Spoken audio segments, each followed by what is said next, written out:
सीधा इंदौर लिए चलते हैं, जहां पर सीएम शिवराज सिंह चौहान ने आज G20 प्रदर्शनी का उद्घाटन किया और क्या कह रहे हैं आपको सुनाते हैं।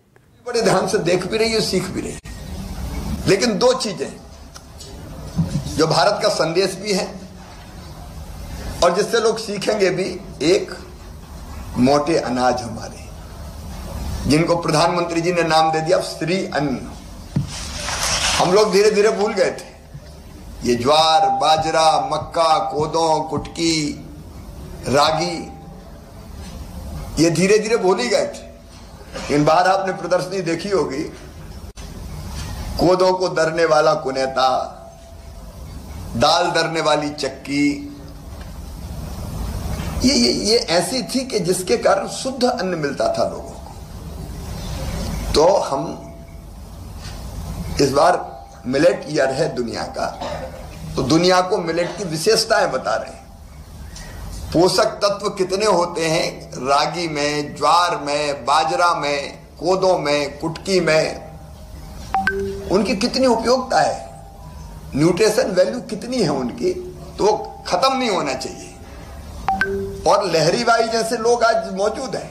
प्रधानमंत्री जी ने स्वयं जिनकी प्रशंसा की है कि जिनने बीज बैंक बना लिया कि ये बीज खत्म नहीं हो जाए, नहीं तो हम तो आधुनिक चकाचौंध में कहीं भूले गए थे उनको, तो वो बीज बचा के रखें। तो एक, मिलेट्स की उपयोगिता पूरी दुनिया को आज भारत बता रहा है। हमारे कई कार्यक्रम में मिलेट्स से बने उत्पाद हम परोस रहे हैं और उन्हीं से, हमारे मध्य प्रदेश के मिलेट्स,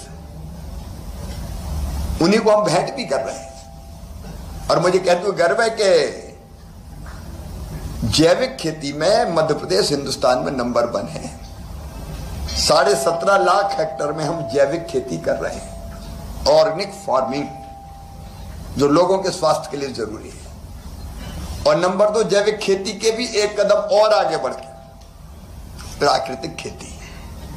प्रधानमंत्री जी का मंत्र देखो, इस धरती को, भारत का संदेश जो आज हमने कहा भी कि इस धरती को आने वाली पीढ़ियों के रहने के लायक भी बचने देना है।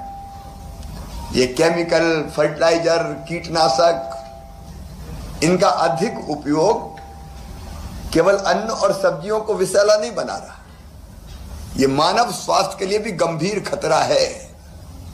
कई रोग इनके कारण उत्पन्न हो रहे हैं और जीव जंतुओं की कई प्रजातियां खत्म हो गई।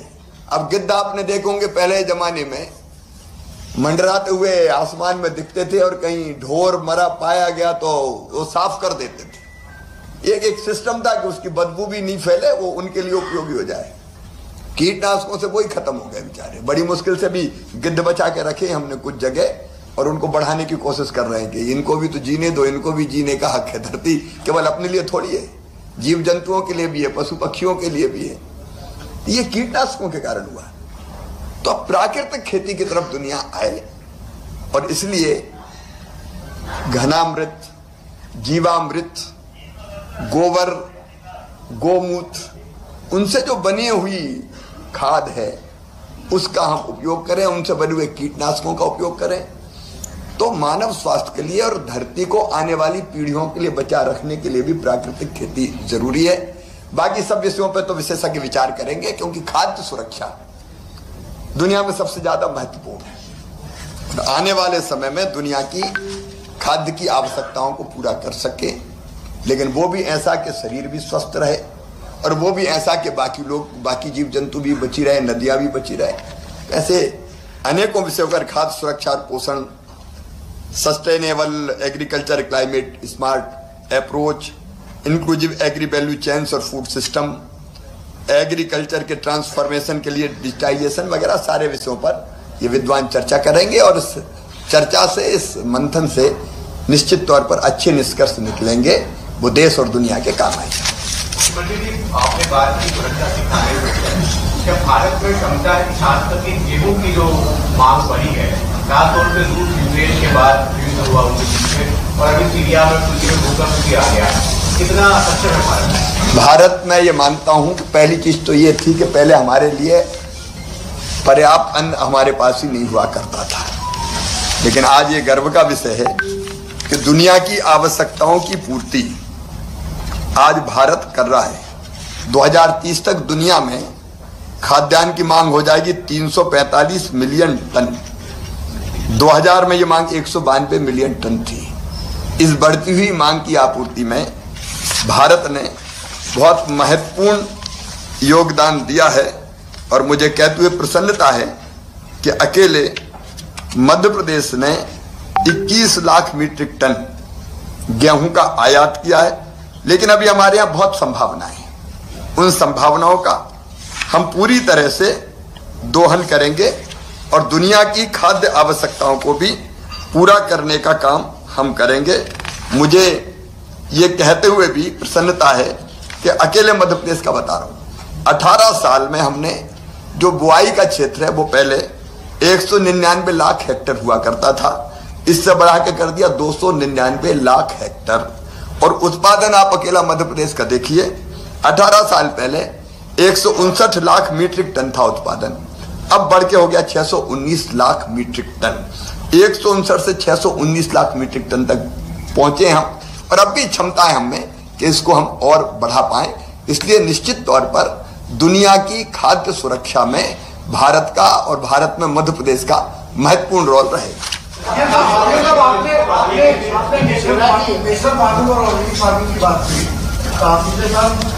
कहा था कि इंडो के मॉडल के रूप में आगे बढ़ना चाहिए ऑर्गेनिक और नेचुरल फार्मिंग में, लेकिन अगर बात करें तो 1% भी किसान यहाँ पे नेचुरल और ऑर्गेनिक फार्मिंग में नहीं है अभी। आप जानते हैं कि पिछले साल से ही ये अभियान, 1 साल भी नहीं हुआ है अभी, आप जानते हैं ये अभियान प्रारंभ हुआ और मुझे ये बताती हुई खुशी है कि इस साल 60,000 किसानों ने ऑर्गेनिक फार्मिंग के लिए प्राकृतिक खेती के लिए उन्होंने रजिस्ट्रेशन करवाया और आज 60,000 किसान मध्य प्रदेश में प्राकृतिक खेती कर रहे हैं। हमारी कोशिश है कि इन 60,000 ये ऐसा प्रदर्शन करे कि जिससे देख के आसपास के किसान भी आकर्षित हो। ये काम ऐसा नहीं है कि आप दादागिरी से थोपने की कोशिश करें। ये काम जब वो देखेंगे और देखेंगे कि जो प्राकृतिक खेती कर रहे हैं उनका उत्पादन बढ़ भी रहा है और उसकी कीमत भी बढ़ी हुई मिलेगी, तो एक के बाद एक दूसरा किसान प्रेरित होगा और उससे सीखने की कोशिश करेगा। तो मुझे लगता है धीरे धीरे हम वो माहौल बना देंगे जिससे लोग और बड़ी संख्या में किसान प्राकृतिक खेती से जुड़ेंगे।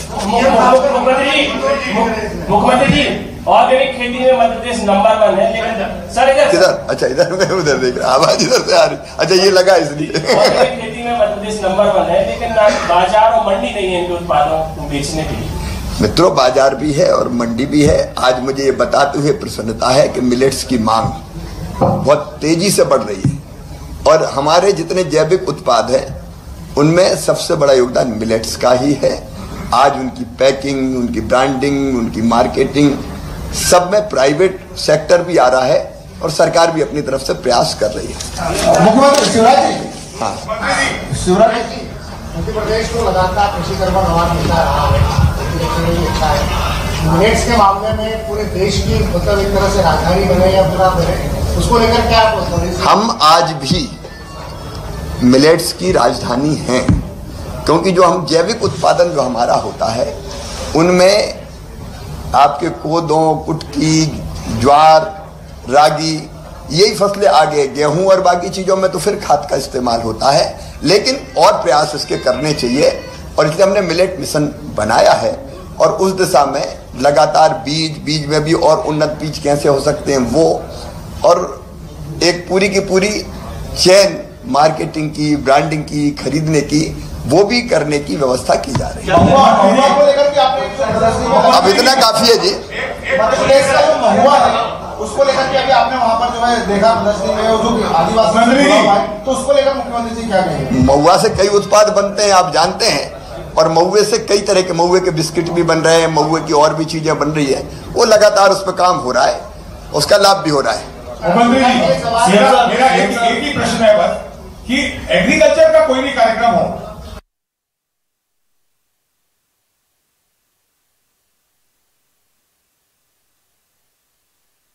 सुन रहे थे